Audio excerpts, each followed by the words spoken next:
ಸಾರ್ಥಕ ಬದುಕನ್ನು ಬದುಕಿರುವಂತಹ ಶಿವಲಿಂಗ ಮಹಾಸ್ವಾಮಿಗಳವರ ಬದುಕು ಎಷ್ಟು ಚಲೋ.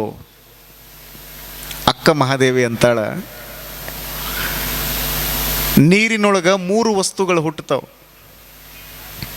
ಒಂದು ಆಲಿಕಲ್ಲು, ನೀವು ಆನಿಕಲ್ ಅಂತೀರಲ್ಲ, ಆಲಿಕಲ್ಲು ಜೋರಾಗಿ ಮಳೆ ಬೀಳುವಂಥ ಸಂದರ್ಭದಲ್ಲಿ ಬೀಳ್ತಾವಲ್ಲ, ಆಲಿಕಲ್ಲು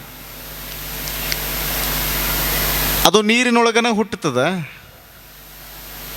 1 ನಿಮಿಷ ಇರ್ತದೆ, ಆಮೇಲೆ ನೀರಿನೊಳಗೆ ನೀರಾಗಿ ಹೋಗಿಬಿಡ್ತದೆ, ಮಣ್ಣಿನೊಳಗೆ ಮಣ್ಣಾಗಿ ಆವಿಯಾಗಿ ಹೋಗಿಬಿಡ್ತದೆ. ಇನ್ನೊಂದು ವಸ್ತು ನೀರಿನೊಳಗೆ ಹುಟ್ಟುತ್ತದೆ, ಉಪ್ಪು. ಉಪ್ಪು ಕೂಡ ನೀರಿನೊಳಗನೆ ಹುಟ್ಟುತ್ತದೆ. ನೀವು ನೀರಿನೊಳಗೆ ಹಾಕಿಬಿಟ್ರಿ ಅಂದರೆ 1 ನಿಮಿಷದೊಳಗೆ ಕರಿಗೆ ಹೋಗಿಬಿಡ್ತದೆ. ಮತ್ತೊಂದು ವಸ್ತು ಅದ, ಮುತ್ತು, ಸ್ವಾತಿ ಮುತ್ತು. ಸ್ವಾತಿ ಮಳೆಯ ರೂಪದೊಳಗೆ ಸಮುದ್ರದ ಆಳದೊಳಗಿರುವಂತಹ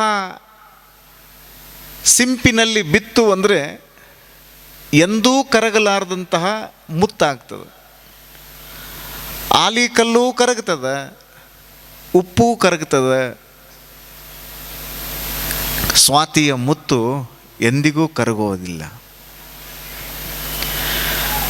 ನಮ್ಮ ಸಮಾಜದಲ್ಲಿ ಕೆಲವೊಂದಿಷ್ಟು ಜನ ಆಲಿಕಲ್ಲದಂಗಿರ್ತಾರೆ, ಯಾವಾಗ ಹುಟ್ಟುತ್ತಾರೆ, ಯಾವಾಗ ಸಾಯ್ತಾರೆ, ಹೆಂಗೆ ಇರ್ತಾರೆ, ಹೆಂಗೆ ಹೋಗ್ತಾರೆ ಗೊತ್ತಾಗಂಗಿಲ್ಲ. ಅವರು ಪಂಚಮಹಾಭೂತಗಳಲ್ಲಿ ಲೀನಾಗಿ ಹೋಗಿಬಿಡ್ತಾರೆ.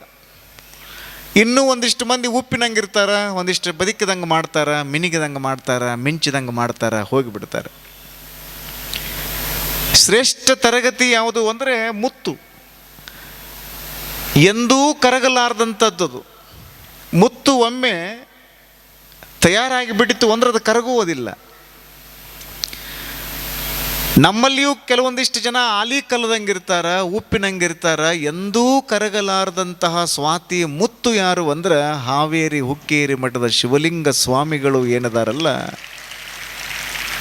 ಎಂದೂ ಕರಗಲಾರದಂತಹ ಆಧ್ಯಾತ್ಮ ಲೋಕದ ಅನರ್ಘ್ಯ ರತ್ನ ಅದು. ಶಿರಾಳಕೊಪ್ಪ ಅಂತ ಏನು ಹೇಳಿದ್ನಲ್ಲ, 1918ರಲ್ಲಿ ಜನಿಸಿರುವಂತಹ ಪರಮ ಪೂಜ್ಯರು ಹಾವೇರಿ ಹುಕ್ಕೇರಿ ಮಠದ ರಾಜಯೋಗಿಗಳಾಗಿ ಅಪರೂಪದ ಸಾಧನೆಯನ್ನು ಮಾಡಿ ನಮಗೆಲ್ಲ ಭವ್ಯ ಬೆಳಕನ್ನು ಬಿತ್ತರಿಸಿರುವಂತಹ ಶಿವಬಸವ ಮಹಾಸ್ವಾಮಿಗಳವರು ಲೋಕ ಸಂಚಾರವನ್ನು ಮಾಡ್ತಾ ಮಾಡ್ತಾ ಶಿರಾಳಕೊಪ್ಪಕ್ಕೆ ಹೋಗಿರ್ತಾರೆ. ತಾಯಿ ಹೆಸರು ಫಕ್ಕೀರಮ್ಮ. ತಾಯಿಯನ್ನು ನೋಡಿದ್ರು, ಸಣ್ಣ ಮಗುವಿನನ್ನು ನೋಡಿದ್ರು, ಎಷ್ಟು ಚಲೋ ಐತಿದು ಕೂಸು ಅಂದ್ರೆ ಅಪ್ಪ ಅವರು. ಬೆನ್ನಿ ಮುದ್ದೆ ಆಗಿತ್ತು ಅದು ಕೂಸು, ಸಣ್ಣ ಮಗು. ತಾಯಿ ಗುರುಗಳ ಸೇವೆಯನ್ನು ಮಾಡ್ತಾ, ಜಂಗಮರ ಸೇವೆಯನ್ನು ಮಾಡ್ತಾ, ನನ್ನ ಹೊಟ್ಟೆಯೊಳಗೆ ಪುತ್ರ ರತ್ನ ಒಂದು ಹುಟ್ಟಬೇಕು, ಅದು ಲೋಕ ಸೇವೆಯನ್ನು ಮಾಡಬೇಕು ಅಂತ ಸಂಕಲ್ಪ ಮಾಡಿಕೊಂಡಿದ್ದಳು ಫಕ್ಕೀರಮ್ಮ. ಶಿವಬಸವ ಮಹಾಸ್ವಾಮಿಗಳು ಯಾವ ಸಂದರ್ಭದಲ್ಲಿ ಆ ಮಗುವಿನನ್ನು ನೋಡಿದರಲ್ಲ, ಅವರ ಕೃಪಾದೃಷ್ಟಿ ಆ ಮಗುವಿನ ಮೇಲೆ ಬಿತ್ತು. ಎಷ್ಟು ಚಲೋ ಅದ ಇದು ಕೂಸು.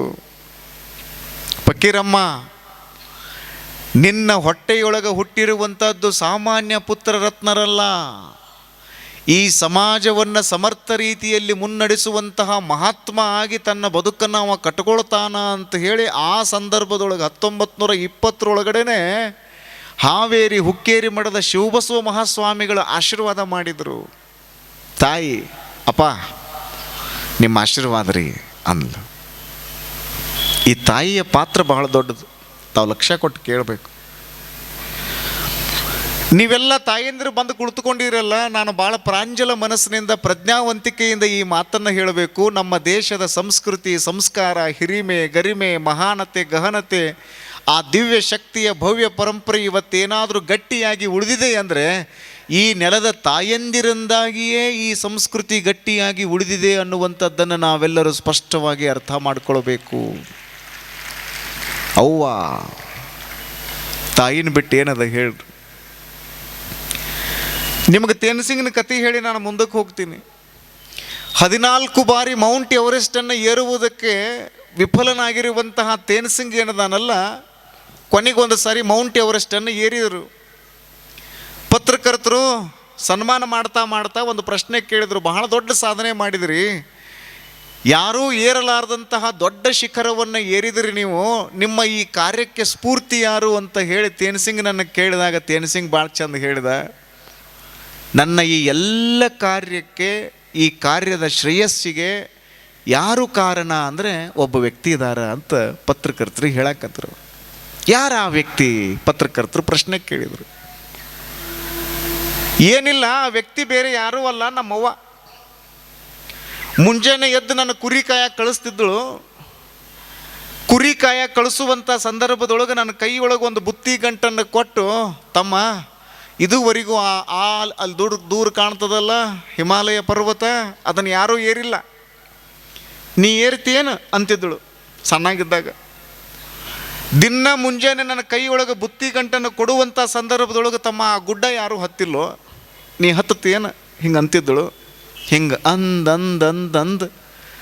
ನನ್ನ ಮನಸ್ಸಿನೊಳಗೆ ಒಂದು ದೊಡ್ಡ ಗುರಿಯನ್ನು ಸ್ಥಾಪನಾ ಮಾಡಿದಳು. ಇವತ್ತೇನಾದರೂ ಯಾರೂ ಹತ್ತಲಾರ್ದಂತಹ ದೊಡ್ಡ ಶಿಖರವನ್ನು ನಾನು ಹತ್ತೀನಿ ಅಂದರೆ ಅದರ ಶ್ರೇಯಸ್ಸನ್ನು ನಾನು ನಮ್ಮವ್ವಾಗ ಕೊಡೋಕೆ ಇಷ್ಟಪಡ್ತೀನಿ ಅಂತ ತೇನ್ಸಿಂಗ್ ಹೇಳ್ತಾನೆ. ತಾಯಿ ಶಿರಾಳಕೊಪ್ಪದ ಫಕೀರಮ್ಮ ತನ್ನ ಮುದ್ದಾದ ಮಗುವಿಗೆ ಏನಂತ ಹೆಸರಿಟ್ಲಿ ಗೊತ್ತದ? ಶಿವಯೋಗಿ. ಹೆಸರು ಶಿವಯೋಗಿ. ಹೆಸರು ಎಷ್ಟು ಚಂದದ ನೋಡ್ರಿ.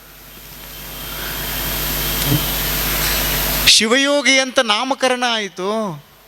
ಶಿವಬಸವ ಮಹಾಸ್ವಾಮಿಗಳು ಹೇಳಿರುವಂತಹ ಮಾತುಗಳು ಏನದಾವಲ್ಲ, ಮಂತ್ರಗಳಾಗಿ ಅನುರಣಿಸಾಕತ್ತು, ಮೇಲಿಂದ ಮೇಲೆ ಕೇಳಾಕತ್ತು. ಯಾವ ಸಂದರ್ಭದಲ್ಲಿ, ಯಾವ ಶುಭ ಗಳಿಗೆಯಲ್ಲಿ ಫಕೀರಮ್ಮ ಶಿವಯೋಗಿ ಅಂತ ಹೆಸರಿಟ್ಟಳಲ್ಲ, ಆ ಮಗು ಹಂಗೆ ಬೆಳ್ಯಾಕೈತ್ರಿ. ಈಗ ನೀವೇನು ಹೆಸರು ಅಂತ ಇಡ್ತೀರಿ? ಎಲ್ಲ ವೆಸ್ಟರ್ನೈಜೇಷನ್ ಮಾಡಿಬಿಟ್ಟಿರಿ ಹೆಸರುಗಳನ್ನು. ಸಂದೀಪ್ ಅಂತ ಹೆಸರು ಇರ್ತೈತಿ. ಏ ಸ್ಯಾಂಡಿ, ಕಮಾನ್ ಯಾರ್, ಸಂದೀಪ್ ಹೋಗಿ ಶಾಂಡಿ, ಮನ್ದೀಪ್ ಹೋಗಿ ಮ್ಯಾಂಡಿ. ನೋಡ್ಬೇಕ್ರಿ ನೀವೆಲ್ಲ ಹೆಸರುಗಳನ್ನೆಲ್ಲ ವೆಸ್ಟರ್ನೈಜೇಷನ್ ಮಾಡಿಬಿಟ್ಟಿರಿ. ಒಳ್ಳೊಳ್ಳೆ ಹೆಸರುಗಳನ್ನು ಇಡುವುದಕ್ಕಾಗಂಗೆ ಇಲ್ಲ. ಮೊದಲೆಲ್ಲ ನೋಡ್ರಿ 4-5 ಅಕ್ಷರಗಳ ಹೆಸರು ಇರ್ತಿದ್ವು ರೀ, ಚಂದ ಹೆಸರುಗಳು. ಆ ಹೆಸರುಗಳನ್ನು ಹೇಳುವುದಕ್ಕಾಗಿಯೇ ಖುಷಿ. ಬಸವ ಅಂತ ಹೆಸರಿಡೋರು, ಬಸವರಾಜ ಅಂತ ಹೆಸರಿಡೋರು, ಅದನ್ನ ಹೆಸರನ್ನು ಕರೆಯುವಾಗ ಒಮ್ಮೆ ಬಸವನ ನೆನಪಾಗಲಿ ಅಂತ ಹೆಸರಿಡೋರ್ರಿ ಮೊದಲೆಲ್ಲ. ಬಸವ ಎನ್ನೀರೋ ಬಸವ ಎನ್ನೀರೋ, ಕಾಲು ಜಾರಿ ಬೀಳುವಾಗ ಕೋಲು ಹಿಡಿದು ಏಳುವಾಗ ಬಸವ ಎನ್ನೀರೋ ಬಸವ ಎನ್ನೀರೋ. ಎಷ್ಟು ಚೆನ್ನಾಗಿದೆ ನೋಡ್ರಿ. ಈಗ ನೀವು ಹಂಗೆ ಅನ್ನಕ್ಕೆ ಸಾಧ್ಯನೇ ಇಲ್ಲ. ಮೊದಲು 4-5 ಅಕ್ಷರಗಳ ಹೆಸರನ್ನು ಇಡ್ತಿದ್ರು. ಬರ್ತಾ 3 ಅಕ್ಷರದ ಹೆಸರನ್ನು ಇಡಾಕತ್ತರು. ಈಗ 2 ಅಕ್ಷರದ ಹೆಸರನ್ನು ಇಡಾಕತ್ತಾರ. ಇನ್ನು ಕೆಲವು ದಿನಗಳಲ್ಲಿ 1 ಅಕ್ಷರ ಇಶ್ ಅನ್ನೋದು ನೋಡ್ರಿ, ಬರೇ ಉಸ್ ಅನ್ನೋದು ಇಶ್ ಅನ್ನೋದು ಅಲ್ಲ. ಶಿವಯೋಗಿ ಫಕೀರಮ್ಮ ಸಂಕಲ್ಪ ಮಾಡಿ ಇಟ್ಲು. ಶಿವಬಸವ ಅಜ್ಜಾರ ಅಂದರು, ಭಾಳ ಚಲೋ ಅದಾನ ಶಿವಯೋಗಿ, ನೋಡಕ್ಕೆ ಆನಂದ ಅನ್ನಿಸ್ತದ. ಆಶೀರ್ವಾದ ಮಾಡಿದರು. ಶಿವಯೋಗಿ ಭಾಳ ಚಂದ ಬೆಳಿಲಿಕ್ಕೆ ಹತ್ತಿದರು. ಹಾನಗಲ್ಲ ಕುಮಾರಸ್ವಾಮಿಗಳು ಅಂತೊಬ್ಬರು ಸ್ವಾಮಿಗಳು ಆಗಿ ಹೋದರು, ನಿಮಗೆಲ್ಲ ಗೊತ್ತದ. ಕನ್ನಡ ನಾಡಿನಲ್ಲಿ ಬಹಳ ದೊಡ್ಡ ಗುರುಗಳು. ಅವರೂ ಕೂಡ ಜೋಯಿಸರ ಹರಳಹಳ್ಳಿ, ರಾಣೆಬೆನ್ನೂರು ತಾಲೂಕಿನ ಜೋಯಿಸರ ಹರಳಹಳ್ಳಿಯಲ್ಲಿ ಜನಿಸಿರುವಂತಹ ಪೂಜ್ಯನೀಯ ಗುರುಗಳು. ಬಹಳ ದೊಡ್ಡ ಸಾಧನೆಯನ್ನು ಮಾಡ್ತಾರೆ ಅವರು. ದೊಡ್ಡ ಗುರುಗಳು 1921 ಸಂದರ್ಭದಲ್ಲಿ ಶಿರಾಳಕೊಪ್ಪಕ್ಕೆ ಬಂದಿರುವಂಥ ಸಂದರ್ಭದಲ್ಲಿ ಈ ಶಿವಯೋಗಿಯನ್ನು ನೋಡ್ತಾರೆ ಅಪ್ಪ ಅವರು, ಹಾನಗಲ್ ಅಪ್ಪ ಅವರು. ಆ ಮಗುವಿನನ್ನು ಯಾವಾಗ ನೋಡಿದರಲ್ಲ ಅಪ್ಪ ಅವರಿಗೂ ಭಾಳ ಖುಷಿ ಆಯ್ತು ನೋಡ್ರಿ. ಹಾನಗಲ್ಲ ಕುಮಾರಸ್ವಾಮಿಗಳವರಿಗೂ ಖುಷಿ ಆಯಿತು. ಎಷ್ಟು ಚಲೋ ಹುಡುಗದ ನೀವು, ಇವನು ನಮ್ಮ ಜೋಳಿಗೆಗೆ ಹಾಕ್ತೀನವ ಅಂತ ಫಕೀರಮ್ಮನ ಕೇಳಿದರು. ಅಪ್ಪಾರ ಯಾರು ಬೇಡ ಅಂತಾರ್ರಿ, ನಿಮ್ಮ ಆಶೀರ್ವಾದದಿಂದ ಹುಟ್ಟಿರುವಂಥ ಮಗುವಿನನ್ನು ನಿಮ್ಮ ಜೋಳಿಗೆಯೊಳಗೆ ಹಾಕ್ತೀವಿ ಅಂತ ಹೇಳಿ ಫಕೀರಮ್ಮ ಸಾಷ್ಟಾಂಗ ನಮಸ್ಕಾರ ಹಾಕಿದಳು. ಹಾನಗಲ್ಲಪ್ಪ ಅವ್ರು ಅಂತಾರ, ಫಕೀರಮ್ಮ ಶಿವಯೋಗಿಯನ್ನು ನನ್ನ ಜೋಳಿಗೆಗೆ ಹಾಕಿದೆ ಖರೆ ಅದ, ಆದರೆ ಒಂದು ಮಾತನ್ನು ಭಾಳ ಸ್ಪಷ್ಟವಾಗಿ ನಾ ಹೇಳ್ತೀನವ, ಇವನು ಮುಂದೊಂದು ದಿನ ಜೋಳಿಗೆ ಹಿಡಿತಾನ, ಹಳ್ಳಿಗಳನ್ನು ಸುತ್ತಾಡ್ತಾನ, ಯಾವ ಕೈಯೊಳಗೆ ಜೋಳಿಗೆಯನ್ನು ಹಿಡ್ದಾನಲ್ಲ, ಆ ಜೋಳಿಗೆಯಿಂದ ಇಡೀ ಜಗತ್ತಿನ ಏಳಿಗೆಯನ್ನು ಬಯಸುವಂತಹ ಒಬ್ಬ ಗುರು ಆಗ್ತಾನ ಅಂತ ತಿಳ್ಕೊಂಡು ಆಶೀರ್ವಾದ ಮಾಡಿದರು. ಶಿವಯೋಗ ಮಂದಿರಕ್ಕೆ ಬಂದ್ರು ಅಪ್ಪ ಅವರು. ಅಲ್ಲಿ ಅಧ್ಯಯನ ಭಾಳ ಚಲೋ ಅಧ್ಯಯನ. ಶಿವಯೋಗ ಮಂದಿರಕ್ಕೆ ಬರಬೇಕು ಅಂದರೆ ಅಲ್ಲಿ ಸ್ವಾಮಿಗಳಾಗಿ ಮುಂದೆ ಲೋಕ ಸೇವೆಯನ್ನು ಮಾಡ್ತೀನಿ ಅಂತ ಸಂಕಲ್ಪವನ್ನು ಮಾಡಬೇಕಾಗ್ತದೆ. 1904ರಲ್ಲಿ ಹುಟ್ಟಿಕೊಂಡಿರುವಂತಹ ಒಂದು ಆಧ್ಯಾತ್ಮ ವಿಶ್ವವಿದ್ಯಾಲಯ ಅಂದರೆ ಶಿವಯೋಗ ಮಂದಿರ. ಬದಾಮಿ ಹತ್ರ ಇರುವಂಥ ಶಿವಯೋಗ ಮಂದಿರವನ್ನು ನೀವೆಲ್ಲ ಐಹೊಳೆ, ಪಟ್ಟದಕಲ್ಲು, ಮಹಾಕೂಟ, ಬನಶಂಕರಿ ನೋಡಕ್ಕೆ ಹೋಗ್ತಿರಲ್ಲ, ಶಿವಯೋಗ ಮಂದಿರಕ್ಕೆ ಹೋಗಿ ಬರ್ರಿ. ಆ ಶಿವಯೋಗ ಮಂದಿರದ ಪುಣ್ಯ ಪರಿಸರದಲ್ಲಿ ಶಿವಯೋಗಿ ದೇವರು ತಮ್ಮನ್ನು ತಾವು ತೊಡಗಿಸಿಕೊಂಡು ಅಧ್ಯಯನವನ್ನು ಅತ್ಯಂತ ಮನಸ್ಸಿನಿಂದ ಮಾಡ್ತಾರೆ. ಯೋಗವನ್ನು ಕಲಿತರು, ಪ್ರಾಣಾಯಾಮವನ್ನು ಕಲಿತರು, ಆಯುರ್ವೇದವನ್ನು ಕಲಿತರು, ನಮ್ಮ ದೇಶದ ಅದ್ಭುತವಾಗಿರುವಂತಹ ಸಾಹಿತ್ಯ ಪ್ರಕಾರವನ್ನು ಅಧ್ಯಯನವನ್ನು ಮಾಡಿದರು. ಮುದ್ದಾದ ಮುಖದ ಶಿವಯೋಗಿಯವರನ್ನು ಕಂಡರು ಅಂದರೆ ಎಲ್ಲರಿಗೂ ಖುಷಿನೇ ಖುಷಿ. ಅಂಥ ಶಿವಯೋಗಿಯವರು ಭಾಳ ಚಂದ ಮಾತುಗಳನ್ನು ಹೇಳ್ತಿದ್ದರು. ಯಾರೋ ನಿನ್ನೆ ಒಬ್ಬರು ತಾಯಿ ಹೇಳ್ತಿದ್ರು, ಅಪ್ಪ ಅವರ ಮುಕ್ತಾಯಕ್ಕನ ಕತೆ ಹೇಳ್ರಿ, ಅಜಗನ್ನ ಮತ್ತು ಮುಕ್ತಾಯಕ್ಕನ ಕತೆ ನಮಗೆ ಹೇಳ್ರಿ ಅಂತ ತಿಳ್ಕೊಂಡು ಒಬ್ಬರು ತಾಯಿ ಹೇಳಿದ್ದಕ್ಕೆ ಸಂದರ್ಭ ಅದ ಅನ್ನೋ ಕಾರಣಕ್ಕಾಗಿ ಹೇಳಬೇಕು. ಶಿವಯೋಗಿ ದೇವರು ಭಾಳ ಒಳ್ಳೊಳ್ಳೆ ಮಾತುಗಳನ್ನು ಆಡ್ತಿದ್ರಲ್ಲ. ಈಗ ನೀವು ನೋಡ್ರಿ, ಸಾವಿರ ಜನ ಅದಿರಿ, ಮಾತಾಡ್ಲಾರ್ದಂಗೆ ಕೂತೀರಿ, ನೀವು ಶಾನ್ಯಾರ್. ನಿಮಗೆ ಭಾಳ ಸ್ಪಷ್ಟವಾಗಿ ಗೊತ್ತದ ಎಲ್ಲಿ ಮಾತಾಡಬೇಕು, ಎಲ್ಲಿ ಮಾತಾಡಬಾರ್ದು. ಮಾತನ್ನು ಏನೈತಲ್ಲ, ಇದು ಬೆಳ್ಳಿ, ಮೌನ ಬಂಗಾರ. ಭಾಳ ಚಂದದ ಕೇಳ್ರಿ. ಮಾತು ಬೆಳ್ಳಿ, ಮೌನ ಬಂಗಾರ, ಧ್ಯಾನ ವಜ್ರ ಅಂತ ಹೇಳ್ತಾರೆ. ಧ್ಯಾನ ಮಾಡಿದ್ರಿ ಅಂದರೆ ವಜ್ರ ಅದು. ಧ್ಯಾನವಿದ್ದಲ್ಲಿ ಎಲ್ಲವೂ ಇದೆ, ಎಲ್ಲಿ ಧ್ಯಾನವಿಲ್ಲ ಅಲ್ಲಿ ಏನೂ ಇಲ್ಲ ಅಂತ ಅನುಭವಿಗಳು ಹೇಳ್ತಾರೆ. ಮೌನವಾಗಿರುವುದೇನೈತಲ್ಲ ಅದು ಬಂಗಾರ. ಅದು ಇದು ನಮ್ಮ ಗಾದಿ ಮಾತು. ವೇದ ಸುಳ್ಳಾದರೂ ಗಾದಿ ಸುಳ್ಳಾಗಂಗಿಲ್ಲ. ನೀವು ಮೌನವಾಗಿರಬೇಕು. ಎಷ್ಟು ಸಾಧ್ಯದ ಅಷ್ಟು ಮೌನವಾಗಿರುವುದನ್ನು ಕಲೀರಿ. ಮಹಾತ್ಮ ಗಾಂಧೀಜಿಯವರಂತಾರ, ಮಾತನಾಡಬೇಕು ಮಾತನಾಡಬಾರ್ದು ಅನ್ನುವಂಥ ಗೊಂದಲದೊಳಗಿದ್ದಾಗ ಮಾತಿನ ಸ್ಥಾನವನ್ನು ಮೌನ ಆಕ್ರಮಿಸಿಕೊಳ್ಳಲಿ ಅಂತ ಮಹಾತ್ಮ ಗಾಂಧೀಜಿಯವರು ಹೇಳ್ತಾರೆ. ಬಸವಣ್ಣನವರು ಭಾಳ ಚಂದ ಹೇಳಿದರು, ನುಡಿದರೆ ಮುತ್ತಿನ ಹಾರದಂತಿರಬೇಕು, ನುಡಿದರೆ ಮಾಣಿಕ್ಯದ ದೀಪ್ತಿಯಂತಿರಬೇಕು, ನುಡಿದರೆ ಸ್ಫಟಿಕದ ಸಲಾಕೆಯಂತಿರಬೇಕು, ನುಡಿದರೆ ಲಿಂಗ ಮೆಚ್ಚಿ ಅಹುದಹುದೆನಬೇಕು, ನುಡಿಯೊಳಗಾಗಿ ನಡೆಯದಿದ್ದರೆ ಕೂಡಲ ಸಂಗಮ ದೇವ ಎಂತೊಲಿವನಯ್ಯ. ಎಷ್ಟು ಚಂದ ಹೇಳ್ಯಾರ ನೋಡ್ರಿ. ನುಡಿದರೆ ಇದರ ಅರ್ಥ ಏನು ಅಂದ್ರೆ ಮೊದಲಿಗೆ ನೀವು ಮಾತಾಡಬಾರ್ದು ಅಂದಂಗೆ. ಒಂದು ವೇಳೆ ಮಾತಾಡಿದಿರಿ ಅಂದರೆ ಮುತ್ತಿನ ಹಾರದಂಗೆ ಮಾತಾಡ್ರಿಪ್ಪ. ನಮ್ಮ ಶಿವಯೋಗಿ ದೇವರು ಮಾತಾಡ್ತಿದ್ರು ಹಂಗೆ. ಶಿವಯೋಗ ಮಂದಿರದ ಪುಣ್ಯ ಪರಿಸರದಲ್ಲಿ ಶಿವಯೋಗಿ ದೇವರು ಅಂದರೆ ಯಾರು? ಶಿವಲಿಂಗ ಮಹಾಸ್ವಾಮಿಗಳು. ಅವರ ಹುಟ್ಟು ಹೆಸರದು. ಒಳ್ಳೊಳ್ಳೆ ಮಾತುಗಳನ್ನು ಆಡ್ತಿದ್ರು ಅಪ್ಪ ಅವರು. ಬೆಳೆವ ಸಿರಿಯನ್ನು ಮೊಳಕೆಯಲ್ಲಿ ಕಾಣು ಅಂತಾರಲ್ಲ, ಹಂಗೆ ಅದ್ಭುತವಾಗಿರುವಂತಹ ತಮ್ಮ ವ್ಯಕ್ತಿತ್ವವನ್ನು ರೂಪಿಸಿಕೊಳ್ತಾ ಇರುವಂತಹ ಶಿವಯೋಗಿ ದೇವರು ಒಳ್ಳೊಳ್ಳೆ ಮಾತುಗಳನ್ನು ಆಡ್ತಾ ಇದ್ರು. ಬಹುತೇಕ ಸಂದರ್ಭಗಳಲ್ಲಿ ಅವರು ಮೌನವಾಗಿರ್ತಿದ್ರು. ಮಾತಾಡುವಂತಹ ಪ್ರಸಂಗ ಬಂತು ಅಂದ್ರೆ ಮುತ್ತಿನ ಹಾರದಂತೆ ಅವರು ಮಾತನಾಡ್ತಾ ಇದ್ರು ಶಿವಯೋಗಿ ದೇವರು. ನುಡಿದರೆ ಮುತ್ತಿನ ಹಾರದಂತಿರಬೇಕು. ನೀವು ಮನೆಯೊಳಗಿದ್ದಾಗ ಶಾಂತವಾಗಿರಾಕ ಕಲಿಬೇಕು, ಮೌನವಾಗಿರಾಕ ಕಲಿಬೇಕು. ಮಾತಾಡಕತ್ರಿ ಅಂದ್ರೆ ಸಮಸ್ಯೆ ಚಾಲು ನೋಡ್ರಿ. ಕರೆಕ್ಟಾಗಿ ಮಾತಾಡಿದ್ರಿ ಅಂದರೆ ನೀವು ದೇವರಿಗೇನೆ ಪ್ರಿಯ ನೀವು.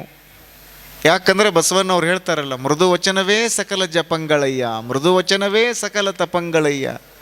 ಜಪ ತಪ ಯಾವುದು ಅಂದರೆ ಒಳ್ಳೊಳ್ಳೆ ಮಾತುಗಳನ್ನು ಆಡುವುದು. ನಿಮ್ಮ ಮನೆಯೊಳಗೆ ಜಗಳ ಅಕ್ಕಾವ ನೋಡ್ರಿ, ನೀವು ಗಂಡ ಹೆಂಡತಿ ಮಧ್ಯೆ ಭಾಳ ಮಂದಿ ಮಠಕ್ಕೆ ಬರ್ತಿರ್ತಾರೆ. ಆ ಜಗಳ ತಗೊಂಡು ಅಪ್ಪಾರ ನಿಮ್ಮದ ಪಾಡ್ರಿ, ನಮ್ಮದು ಏನೇನೇನೇನೇನೇನೋ ಇಲ್ರಿ ಇದ್ರಾಗ, ನಮಗಂತೂ ಸಾಕಾಗಿ ಹೋಗಿಬಿಟ್ಟೈತ್ರಿ. ಭಾಳ ಮಂದಿ ಬರ್ತಿರ್ತಾರೆ, ನಿಮ್ದ ಪಾಡ್ರಿ. ಏನು ಮಾಡೋದ್ರಿ, ಹಾಂಗೆ ಅಡ್ಡಾಡಿ ಹಿಂಗೆ ಮನೆಗೆ ಬನ್ನಿ ಅಂದ್ರೆ ನಾ ಸರ್ರನೆ ಅಂದ್ರೆ ಆಕೆ ಬರ್ರ ಅಂತಾಳ್ರಿ. ನಾ ಒಂದು ಅನ್ಗುಡ್ದು ಆಕೆ 9 ಅಂತಾಳ್ರಿ. ತಲೆ ಚಿಟ್ಟು ಹಿಡ್ದು ಹೋಗಿಬಿಟ್ಟೈತೆ ನೋಡ್ರಿ ಅಂತ ಭಾಳ ಮಂದಿ ಹಿಂಗೆ ಮಾತಾಡ್ತಿರ್ತಾರೆ. ಇಂತಹ ಮಾತುಗಳನ್ನು ಬಹುತೇಕ ಇಲ್ಲಿ ಕುಳಿತುಕೊಂಡಿರುವಂಥ ಎಲ್ಲ ಸ್ವಾಮಿಗಳು ಕೇಳಿರ್ತಾರೆ. ಭಾಳ ಮಂದಿ ತಲೆಯೊಳಗೆ ಹಂಗ್ತದೊಂದು ಗುಂಗಿರ್ತೈತ್ರಿ. ಏನಂತ, ಎಲ್ಲ ಬಿಟ್ಟು ಮಠಕ್ಕೆ ಹೋಗಿಬಿಡುನಪ್ಪ, ನಮ್ಮ ಹತ್ರ ಏನೇನೇನೂ ಇಲ್ಲ ಅಂಥೇಳಿ. ಒಂದು ನಿಮಿಷ, ಈ ಲೈಟ್ ಹಚ್ತಾರಲ್ಲ ಹುಳುಗಳೆಲ್ಲ,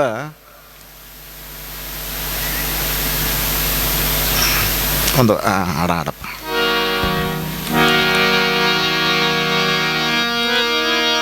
ಮಾತು ಕಲಿಬೇಕು, ಮಾತಿನ ಮರ್ಮ ತಿಳಿಬೇಕು, ಮಾತು ಬಲ್ಲ ಮಹಾಜ್ಞಾನಿಯ ಕೂಡ